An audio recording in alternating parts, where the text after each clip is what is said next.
Now we are ready for a conversation focused on our theme for Futures Week 2022, visioning. I am pleased to introduce our session on the importance, purpose, value, and utility of collective visions for the future. Visioning is a tool used in strategic foresight, but it can also have a broader scope. Policymakers and governments need to envision where we'd like to go in order to plan how to get there. Visions for our future and a collective vision are the first step in manifesting a better tomorrow. With that in mind, I'm honored to introduce Michael Vandergrift. He is the Deputy Secretary to the Cabinet Plans and Consultations and the Deputy Minister of Intergovernmental Affairs at the Privy Council Office. Mr. Vandergrift is also the co-chair of Policy Horizon's Deputy Minister Steering Committee, and we are thrilled that he is here to moderate this session. Welcome, Michael. Hey, thank you so much. Can you hear me okay? Great. Well, welcome everyone to this really important session. And first off, before we begin, if I could just thank Policy Horizons and the whole team at Policy Horizons for organizing this amazing set of meetings this week as part of Futures Week. And if I could also say a thanks to all of you who have taken time to attend these sessions, to seek the opportunity to learn, to ask questions, to share your expertise. I think this is a really great opportunity. So this is a session on the use of visioning and foresight. We have three, I think maybe four, but we have three for sure, outstanding panelists with us today, and who have led this work in their countries and communities and have used visioning as a method to develop a common sense of purpose and of priorities. What we'll do is we'll have each give a presentation, then we'll engage a bit of discussion with them during this time.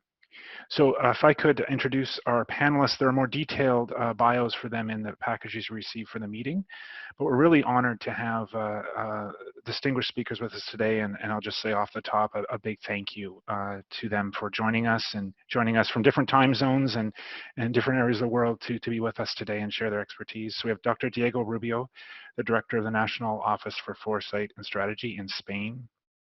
We have Dr. Tanya Chung-Tiam-Fook, the Director of Research and Advocacy for Indigenous Innovation at the Center for Indigenous Innovation and Technology. And we have Sami, Pirkkala, the Secretary General of the National Commission on Sustainable Development from Finland. And I don't know if we have George Lambeth. He was having some technical problems. I don't believe he's been able to join, so it'll be the three of us for now anyways.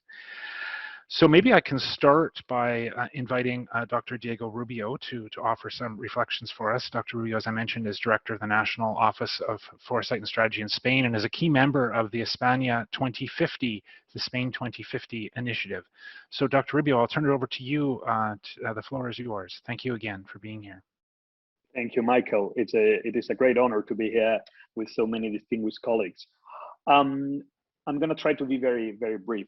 As you must know, Spain is a country that lived under a terrible dictatorship for over 40 years.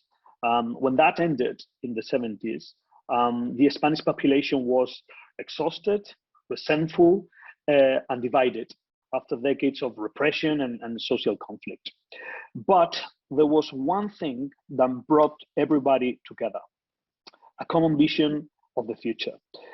Most Spaniards back then wanted the same thing, to become part of the European Union, to open their economy to the global markets, and to embrace the liberal values of equality and freedom. And that's their vision of what the country should become, united the Spanish population. It allowed my grandparents and other people's grandparents and fathers and parents to overcome their many differences, join forces, and modernize the country, I will say, at a speed and a scale matched by very few Western countries on that period. In my view, the last elements of that common aspiration lasted until 2008, when the terrible effects of the financial crisis destroyed any vision of the future that may last, and plunged Spain into a profound identity crisis. I think that we lost our ambition and our confidence in the future and began to look back. All we aspired to then was to recover pre-crisis levels, to go back to the early 2000s. And I believe that had a similar thing happen in many other European countries, in many Western countries. When you look at the polls, you see that most Westerners today have very little faith in progress. Over 70% think that their countries are in decline, that future generations will have worse life than they did, and that environmental collapse is inevitable. We stopped imagining utopian futures as our ancestors did since the Enlightenment, to only speculate on how civilization will end at the hands of climate disasters, new pandemics, or a rogue artificial intelligence, right? And I think that this lack of faith in the future is having serious effects. It is hampering our ability to innovate. It is reducing our seek for change. And what is worse, it is boosting anti-establishment and extreme right parties that promote regressive agendas that want to take us back to the past. This is, in my view, one of the biggest challenges that Europe and North America face today. So here at the Spanish Prime Minister's office, we decided to address that challenge by building a new, more inspiring vision of Spain's future. To be honest, at first, we didn't know how to do that exactly, but we were certain about two things. First of all, that we could not do it alone, that the vision had to be shaped by a large part of the Spanish population. Secondly, we knew that the backbone of that vision could not be ideology or electoral wishful thinking. It had to be science, empirical evidence, and academic methods. So with those two guiding principles, we started to work. We brought together a team of over 100 scholars with different disciplines, ages, ideological backgrounds, and we worked with them on a weekly basis for over a year. The result was a very long document, 700 pages long strategy that shows how much Spain has progressed in the last 30 years and proves empirically, I would say, how much more it could progress in the next 30 years in areas such as education, productivity, sustainability, or social welfare. All these using more than 500 data series and 1,600 scientific publications. Once that academic vision was finished, we took it to the public. So we worked with over 200 institutions for months, companies, NGOs, think tanks, unions, foundations, you name it, that gave us their feedback and helped us to reinforce and complete that vision. Then we traveled to the 17 autonomous regions of Spain and held in them over 100 roundtables with more than 500 speakers, from vice presidents of the European Commissions to mayors of very small towns. Moreover, we ran over 40 workshops in which citizens were the protagonists and could share their views and aspirations about the future. In total, we estimate that over 25,000 people participate and follow these meetings either in person or on the internet. Now, we were very happy with the results, and the European Commission said that this exercise had set a new standards when it comes to the way institutions engage with local, national, and European actors. But we know that that's not enough, that we have to keep working. The economy and the war in Ukraine insist on imposing us the fear of the future. But we are determined to be relentless, and we are preparing now new studies, a continuation of this strategy, a podcast series, a book aimed to the general public, and many more things, all to convey the same message, that despite the situation, we have a wonderful future ahead of us. And to reach it, we just need to believe in ourselves and to keep moving forwards, always forward. Thank you.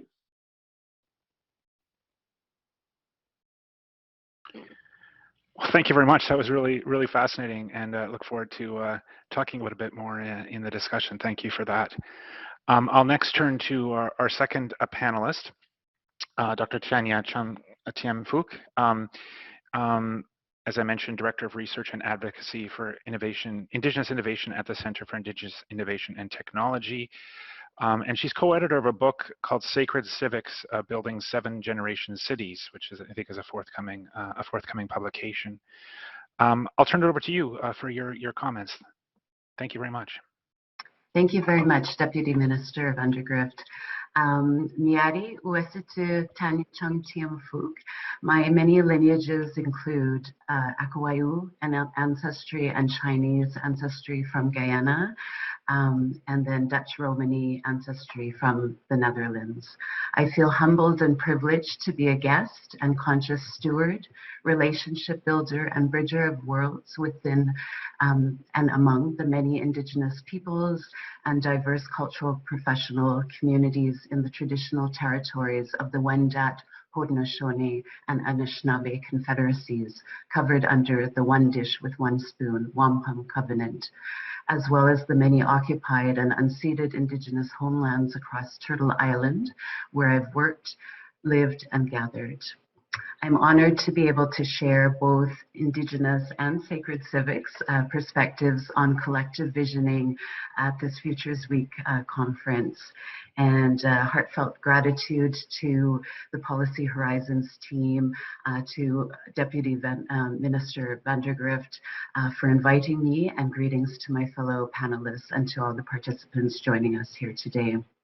As part of my own truth and reconciliation path, I wish to highlight that I speak from a place of continuous learning and experience, informed by the tremendous knowledges and contributions of many knowledge keepers, practitioners, and thinkers that I've had a great privilege to learn from and from whom I've been inspired. And so I do not, of course, speak on behalf of all Indigenous peoples or cultures. In honor of the rich Indigenous legacies and futures that are intertwined with the history and future of Canada, it is important that all of us involved in strategic planning, collective visioning, foresighting, community and public engagement, and building participatory futures at different levels of government, not only commit to truth and reconciliation calls to action, but work collaboratively and for the long term with Indigenous peoples to meaningfully incorporate Indigenous visioning and planning approaches and Indigenous imaginings and activations of the future within our models, processes, policies, and methodologies. This work must also focus on inclusion of the visioning and futures perspectives of course, the many cultural and newcomer communities and other equity and sovereignty-seeking groups that comprise our country, depending on the specific region and context. Commitment to decolonizing or dismantling and decentering settler coloniality and other dominant paradigms and practices that have caused damage to the worlds of Indigenous and other racialized peoples and continue to privilege particular knowledges and voices over others is integral to truth and reconciliation and futures work and must be consistent with the visioning and intergenerational priorities of the diverse Indigenous, newcomer, and settler peoples that call Canada home. As the first peoples of their respective lands, our ancestors built vibrant settlements, governance structures, housing and gathering areas, land and water stewardship, food harvesting and processing technologies, health systems, economy and trade, and cultural institutions. Indigenous approaches to planning and visioning for future generations offer innovative, resilient, and land-centric ways to plan for uncertainty and regenerative communities and economies of the present, but also of the future. And they have much to teach governments, institutions, and practitioners. Indigenous thinking and innovations have transformed natural environments and urban landscapes across Turtle Island and globally, embodying connectivity to land and place, relationality with all peoples and beings, holism, sovereignty, self-sufficiency, resilience, sustainability, and cultural revitalization. They are being revitalized in either their original form or a hybridized form to address and resolve the multifaceted and systemic climatic, environmental, social, and economic challenges of our times, and those anticipated to worsen or shift in the future. They have the possibility to be replicable and scalable proxies for non-Indigenous governments, institutions, and communities. The scale of transformation required to move forward in this very pivotal time in history calls for imagining what is possible for our communities, for our economies, our institutions, and governance structures through relationality, reworlding, 7 generations visioning, and futures lens. In co-editing and co-writing our new book on sacred civics, building 7 generation cities, which has been published, by the way, and I believe there's a link forthcoming, with my co-editors, Jane Engel and Julian Adjaman, and more than 20 other scholars and practitioners. We set out to really showcase and demonstrate what is possible, what is actually being ideated and experimented with, prototyped and demonstrated, activated in different parts of the world. Sacred Civics and 7 Generation Cities are about creating a systemic and paradigmatic, I have a bit of a cold, paradigmatic shift from the dominant status quo urban planning, design, land use, and economic logics that continue to dictate city building and municipal governance. Instead, empowering local residents with purpose, foundational values, or what we call keys for unlocking possibility and pathways of praxis that ground them in our sacred responsibilities and reciprocal relationships with one another and with the earth. And the learnings, tools, and living prototypes that enable them to collectively shape cities and communities as hubs of life, interconnectivity, radical inclusion, care, and innovation for everyone, every day, and for generations to come. In terms of 7 generations inspired futures visioning and planning for future generations, it is important to situate that across our Indigenous cultures, there is a continuum of life with our ancestors on the one end and ourselves as ancestors leaving the world for the next generations on the other side of the continuum. We each carry ethical, cultural, and sacred responsibilities to the earth, our fellow humans, and future generations that are key to sustaining our own lives and the complex webs of biotic and social life in which we all participate. This way of thinking and planning informs who we are and our relationships and accountabilities to both present and future generations. In thinking about 7 generation cities, we were really inspired by the 7th generation principle, which is emblematic of Indigenous philosophy, governance, and natural law across a multiplicity of Indigenous nations across Turtle Island, but also other global regions. In the Canadian context, it is derived from the Gainishkawa, or Great Law of Peace, or Great Binding Law, which is the constitution of the Haudenosaunee Confederacy that was passed down by the peacemaker. It is the oldest living form of democracy that we know and enshrines accountability to the next 7 generations, a commitment that has unfortunately fallen away over the past several hundred years. As an important teaching of long-termism, the possibilities, responsibilities, and deeper societal accountabilities flow from the recognition that all peoples, natural systems, and future generations matter.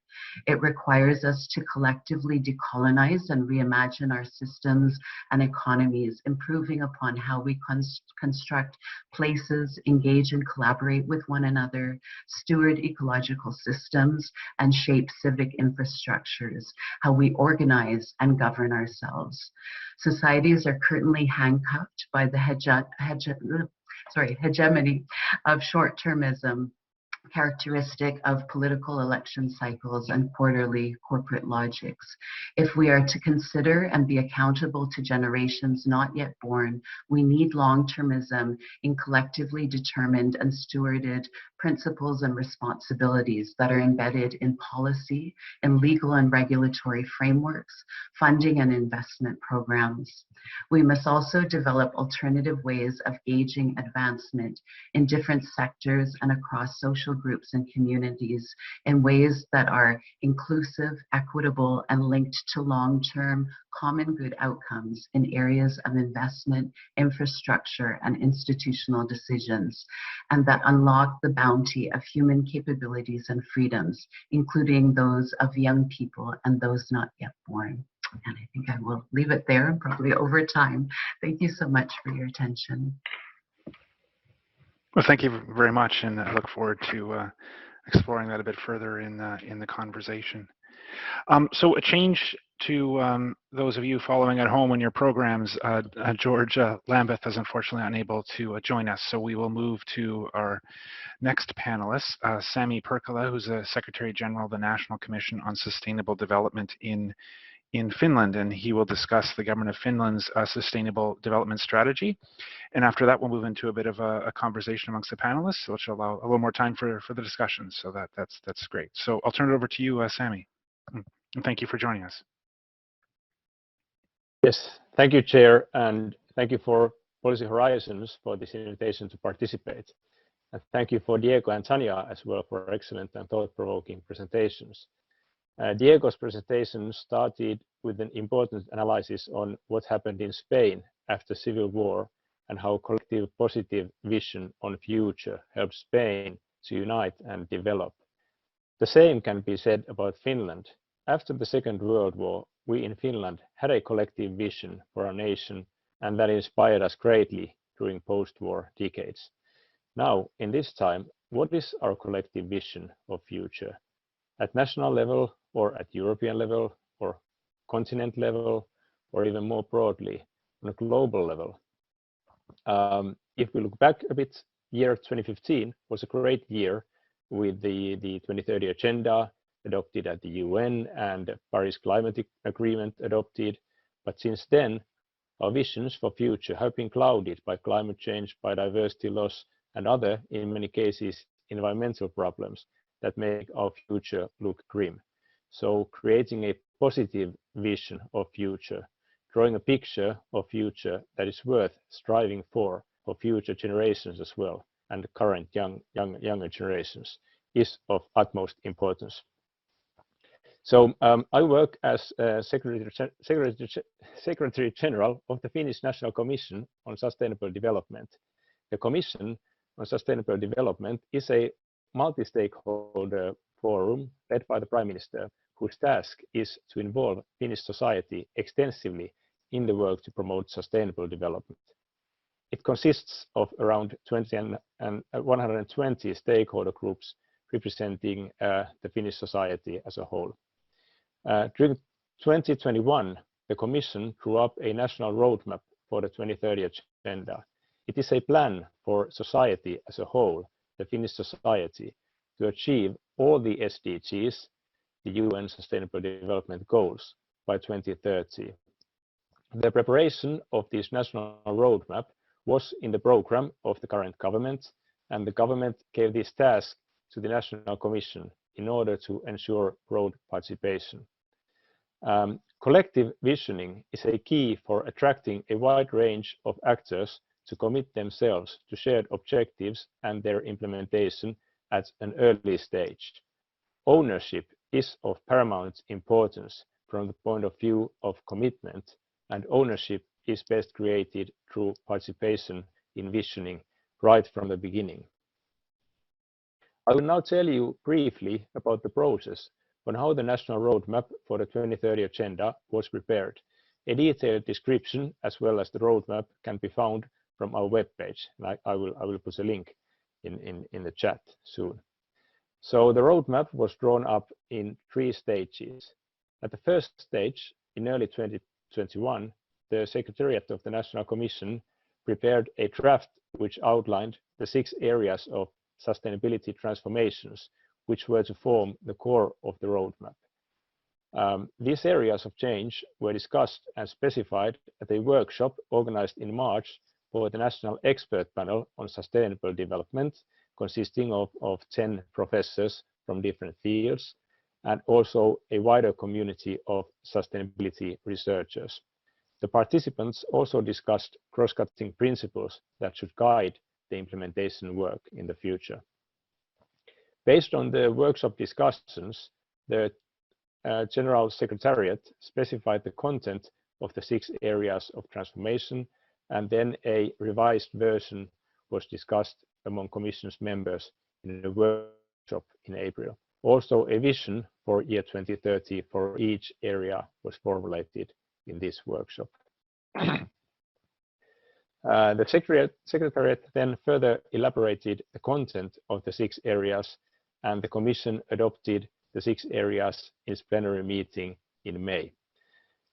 Then, at the second stage of roadmap preparations, the focus turned into the content of each area of change or area of transformation. At this stage, the Commission involved Aalto University into the process. Under the lead of Aalto University's researchers and the expert facilitators appointed for each area of change, a more detailed pathway was devised for each area, describing the key measures that are the prerequisites for achieving the vision specified for each area. The process with Aalto University comprised 5 set of workshops, which I will not describe in detail here to save some time. The results and observations of the pathway process were discussed at the plenary meeting of the Commission in October 21. The cross-cutting principles guiding the roadmap's implementation were also presented to the Commission at this meeting.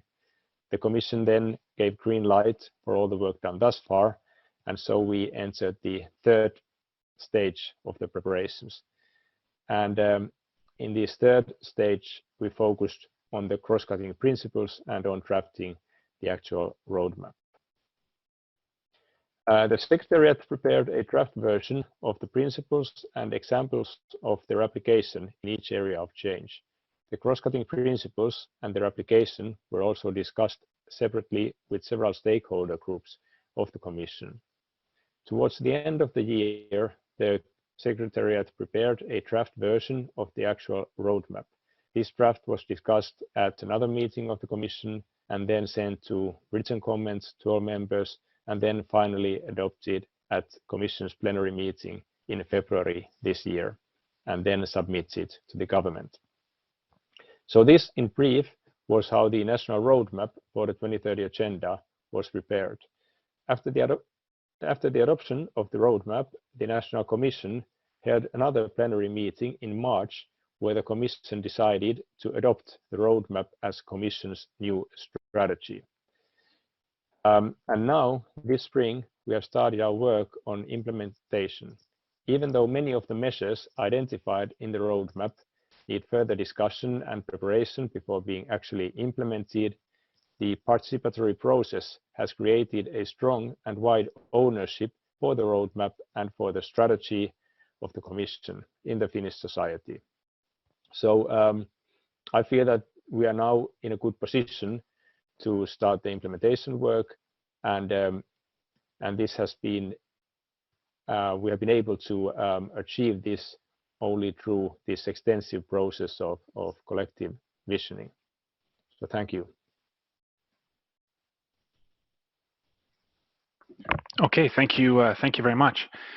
What I'll do is we'll enter a bit of a discussion amongst the panelists. I will pose maybe a couple questions to each of our panelists to pursue their opening comments a bit further. But I would invite panelists, if you want to add at any point to any of the points being made, please feel free to just raise your hand. I'll recognize you, and just to create a bit of a dialogue and discussion is good. Maybe I'll just open first with a question for Dr. Rubio. I must say I found it really fascinating, the concept of visioning is trying to deal with the problem of lack of faith in the future, and the process that you undertook as a way for visioning to create a positive, optimistic vision of what the country can be and what society can be in the future. And I found that very interesting.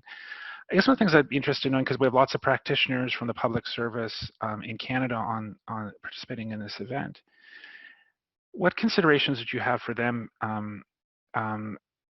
for a public service doing visioning in a democratic country, when a lot of the issues I imagine you're raising do touch upon and intersect with the political debates that take place as well?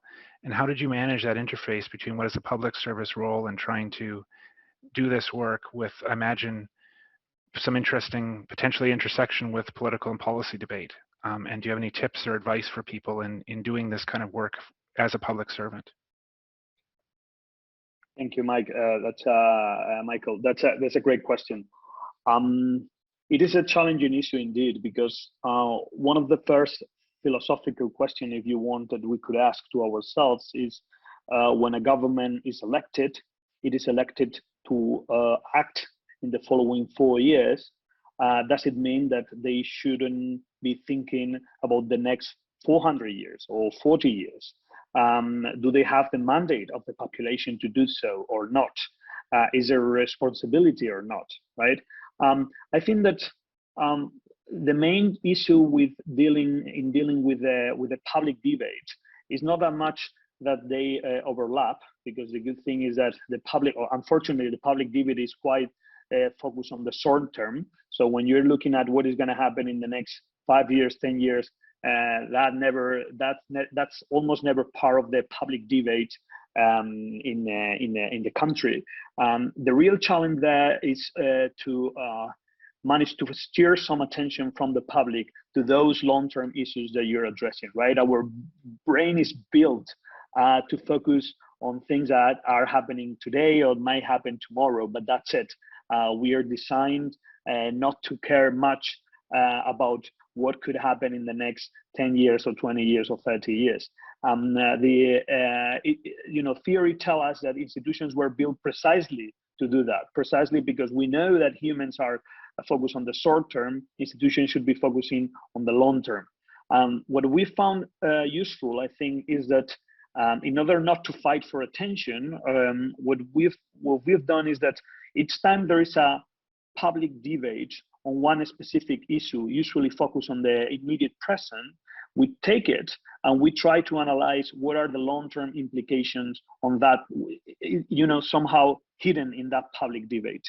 And you almost always find them, right? So that's precisely one of our main work here at the Prime Minister's office. It's time that we are discussing about one specific issue tied to the agenda. Then we come to the table and say, okay, let's consider also all these things, right? Because they are important, even if maybe newspapers are not talking about these elements of the problem. And I think that's extremely useful. That's our, actually, I would say 85% of our work implies doing that, trying to understand the long-term implications of the things that we are doing. Because when our species was evolved, we did it in a way, and also institutions, our main institutions, were created in a time in which our ability to provoke long-term effects in our environment, for instance, was relatively low. So there was not such a big need of having the mechanisms to consider also the long-term implications, but that has changed dramatically. So we need to include that concerns into the decision making of the everyday, and that's what we try to do. Sometimes you succeed, and sometimes you fail dramatically, but that's part of the beauty, I guess. It's interesting for Dr. Chung-Tiam-Fook. Some of the 7 generations thinking also is a way to think positively about the future as well, and create a positive vision, right, for how we can leave the world a better place for future generations. And I guess I was curious about how you think people participating in this conversation today can use some of this Indigenous inspired thinking and framework in the work that they're doing. Do you have any kind of tips or advice to give them and how to think about that? Because I think you're getting at the heart of the issue too, about short-term thinking versus long-term thinking, and I'm trying to think about how to build things better for those to come. And I'd be curious about how you'd advise people how to incorporate that in their work. Thank you very much, Deputy Minister. Yeah, so the 7 generations principle and way of thinking, is definitely one that is coming up more and more even in mainstream circles, non-Indigenous circles. It's being embraced, and you know, it's really important for us to see beyond it being, you know, a lovely philosophical or conceptual idea, and really see what does that mean in practice. And I think, you know, even just bringing it back to thinking about what visioning is for Indigenous cultures and communities, but I think I've seen that across many other diverse communities, you know, this approach to really seeing it as a collaborative and co-creative process at its most innate form, and also the starting point for conceptualizing, planning, and actioning, whether it be a project, a policy, or a process. We see good visioning involving interdisciplinary and cross-sectoral perspectives. So of course, you know, a lot of Indigenous communities, we're seeing that a lot of our complex, wicked problems, you know, of course, are not impacting only one sector of life or one facet of our well-being. It's usually extremely multifaceted, and so our solutions pathways similarly need to engage different disciplines and sectors in you know, developing those you know, kind of ideas and solutions. So and it requires meaningful input. You know, for me, the community engagement piece is extremely important. So you know, really thinking about meaningful input from the communities, social groups or societal groups most connected to and affected by the decisions and projects or policies that we're creating. A collective strategic vision then provides what I see as an orientation or compass for practitioners and community to guide action in ways that imagine a common aspiration and goal for the future that they collectively want to work toward. It assesses the present scenario, especially in terms of you know, elements, conditions, different sets of barriers that need to change or be overcome in order for the community and those institutions or practitioners that are allying and supporting them to action their shared vision of the future, and identifying what the assets, resources, opportunities, transitions that are needed to be mobilized or developed to achieve that desired common vision. And I know we've talked quite a bit about holism and systems thinking in our strategic planning. So I think, again, that's extremely important for how we shape and activate a shared aspirational future for all of us. And, you know, thinking for me, all of us comprises, you know, people's, institutions, communities, but also the ecologies that, you know, that sustain and drive our industries, our communities, our ways of being and doing. And so all of that must be, I think, approached in as interdependent and complex systems if we're to unlock the most innovative and sustainable pathways and solutions. And in terms of, you know, 7 generations planning in particular, you know, there are certain kind of guiding insights that, you know, that we want to think of. So, you know, if we think about 20 years from now, or, you know, whatever the time frame might be, or if we're thinking even in generations, like a lot of Indigenous visionaries and planners tend to do, you know, what kind of future nation, future community, future people, future organizations or institutions, future economies do we want to be and to activate? How do they relate to each other? What are they doing? Where are they living or situated? What are their values? What guides them? And a lot of our guiding kind of values and principles tend to be codified within protocols and other kind of living guiding sets of principles. And what do you hope will be different or reimagined in the future? So what about the future, what about the present will no longer be happening or will no longer exist? And what do we want to see more of or less of? What will be happening that used to happen and that we would like to see that's still relevant in our world today and applied to, again, these very complex issues and challenges that we're engaged in, and so how can they be restored, renewed, or reimagined? What would we like to see stay the same? What about the present is still relevant, again, and aligned to achieving diverse community outcomes? What do we need to preserve and enhance as we plan for the future? And then thinking about those metrics, those milestones in terms of how will we know that we've successfully realized our vision. And yeah. That's great. There's a lot in there, I think, that people can take. And thank you for providing some really kind of concrete ways to think about this and tools that people can use. I think that's very, very helpful. Thank you.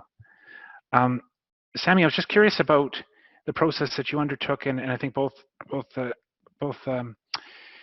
previous panelists spoke about, the processes, kind of the challenges in doing this, thinking about the future, thinking about laying out a vision. I presumably in that, as you were doing your exercise in Finland, there's also choices that need to be made in how you lay out a vision for 2030 and dealing with some competing tensions.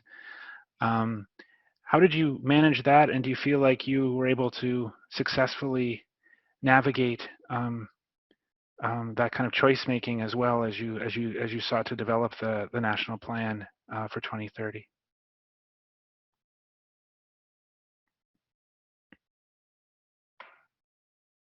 Oh,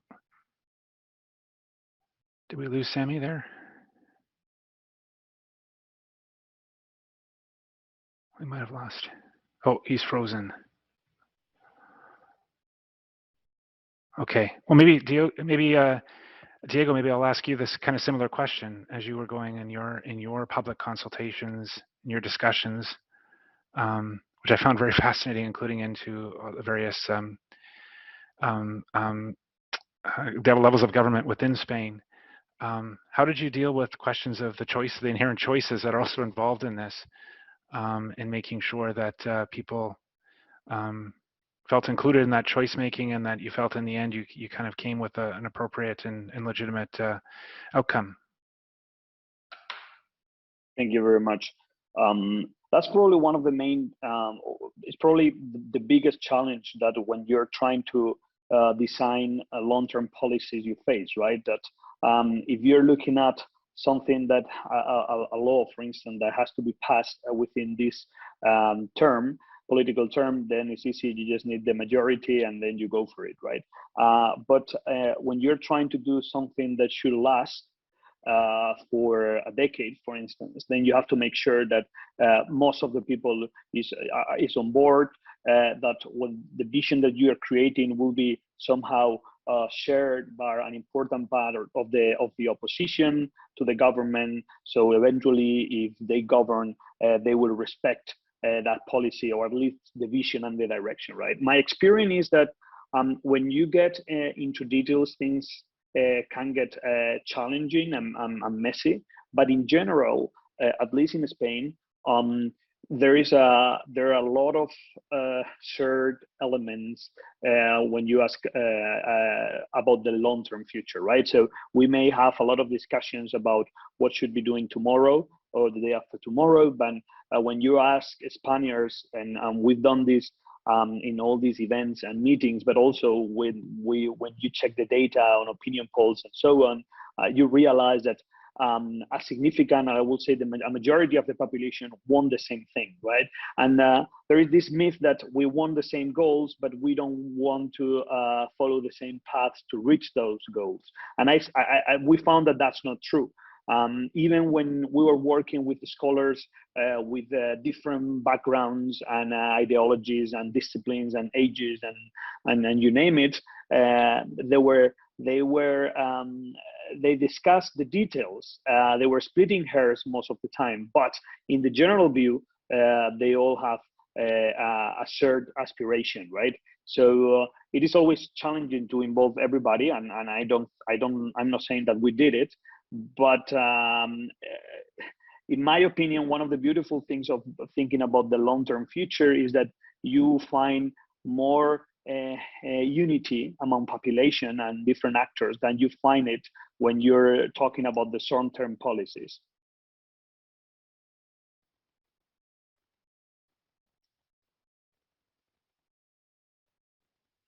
Michael, we cannot hear you. You're on mute. Sami, do we have you now, or can you hear me okay? Yes. Sorry about these problems. I hope you can hear me now. I can. So I was just asking earlier, and Diego provided some insights from his perspective in Spain. And I was curious, in the process you led in Finland, presumably there's some choices and some challenging choices to be made as you lay out a vision for 2030 and lay out your national plan. How do you feel about the process used to make those choices? Do you have any advice or thoughts on how people can undertake that good processes to determine what areas to focus in on and making those choices when describing a vision for a future state? Yes. Okay. Well, in Finland, we have an advantage of having had the Commission for 30 years, since 1993.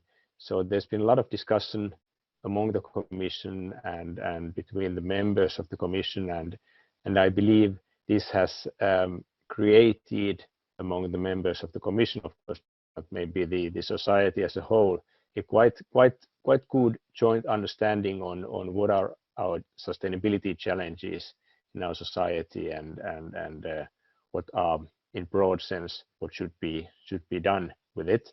Of course, there are differences in opinion when you go more in details, but on a broader level.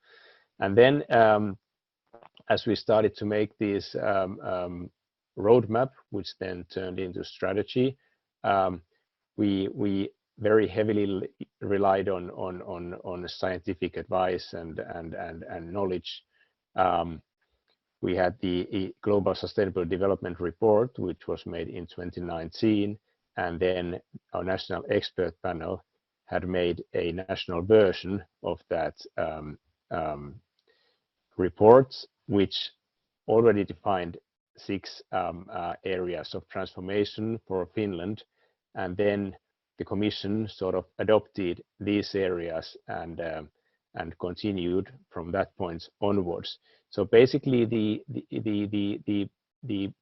broad idea on what are the systemic issues we would need to tackle. Those included the agricultural system, the food system, the energy system, for example, how we can address biodiversity issues through land use, for example, this type of issues. There was a broad joint understanding on those issues. But then, of course, when we elaborated the roadmap and went into details on the actions on each area, then of course there were some differences between, for example, farmers and some other stakeholder groups on what should be included into the strategy. And in those cases, what we had to do, in some cases we were able to kind of find a joint understanding on what to put there, but in some cases we also what we did was that we kind of went into a bit higher level of abstraction on those issues. So we just left some details out of this strategy in order to get a joint broad understanding on what should be included and what should be done. But yes, so I believe the long discussion and long tradition of having this kind of dialogue in the society helped us in that. Right. Well, that's really interesting, and I think it's helpful for people as they think about these exercises. So we have 4 minutes left. I'd like to just pose a quick question to all of you, and if you could each, I'd be interested in your view on it. We're talking about visioning today. We're talking about various ways to do it, various exercises. Do you think visioning can be successful in creating amongst our populations of our countries a greater faith in the future? If I may, I think, Michael, that we could actually ask the question the other way around, right? Can we do it otherwise? I mean, there is an episode in Lewis Carroll's tale Alice in Wonderland, in which Alice is lost in the woods and asks the Cheshire Cat what path she should take, and he tells her, well, that depends on where are you going. And she replies, I don't know. Then he says, it doesn't matter what path you take. This is how it works, right? We humans are quite bad at anticipating the future. If you analyze our track record of forecast, we almost never get it right. But by contrast, we excel at imagining the future, at planning for it, right?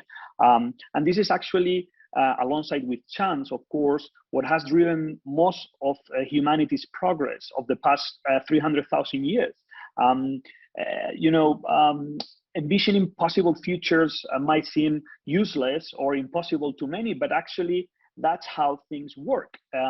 After World War II, a group of idealists envisioned a united Europe, and that vision is what guided all the political action that made the EU possible.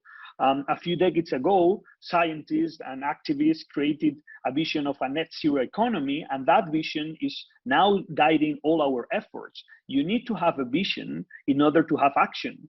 So I certainly believe it's not only possible, it's actually the only way to have change. All right. Dr. Chung-Tiam-Fook, please, any quick reflections on this? Yeah, I mean, I echo everything that Diego said, and I love the allusion to Alice in Wonderland. But I guess I wanted to also say that I think it's really we didn't get to some of these questions, but thinking about how we properly and appropriately engage diverse communities and stakeholders, actors into the collective visioning work that we're doing. And so, of course, I echo that it is extremely important, that it is the only thing that really makes sense when we think about, the futures of our world in all their complex and diverse ways. But, again, how are we going to bring together the different people at the table that we need to, who are, very much connected to and affected by the decisions and the futuring or imaginings of the future that we're engaged in. And so I think it's really important that we really look to try to, from early stages, identify all of those joint priorities and values with the communities and groups that we're working with and will be impacting with this work. Thinking about how we can attempt to understand them better and include awareness of their priorities and assets, their social dynamics and barriers, history and cultural values and practices, etc. And what types of protocols and practices do we need to include in our visioning work, different types of methodologies that we can use to better engage people. Participatory scenario planning was one of the methodologies that I found really useful and valuable. So I just wanted to share that piece of the work. Those are wise words. Thank you. Last word to you, Sami, and then we'll have to move on the agenda. Thank you. Yes, thank you. Just quickly, I think we do need future-oriented public dialogue and public debate, and it doesn't necessarily lead to straightforward conclusions, and the results might also be something else than what we have thought they would be. But I believe visions develop from this kind of active public debate, and then our political leaders can work in creating visions from this lively debate, and this is how we can really develop visions. But it needs a lot of public collective debates.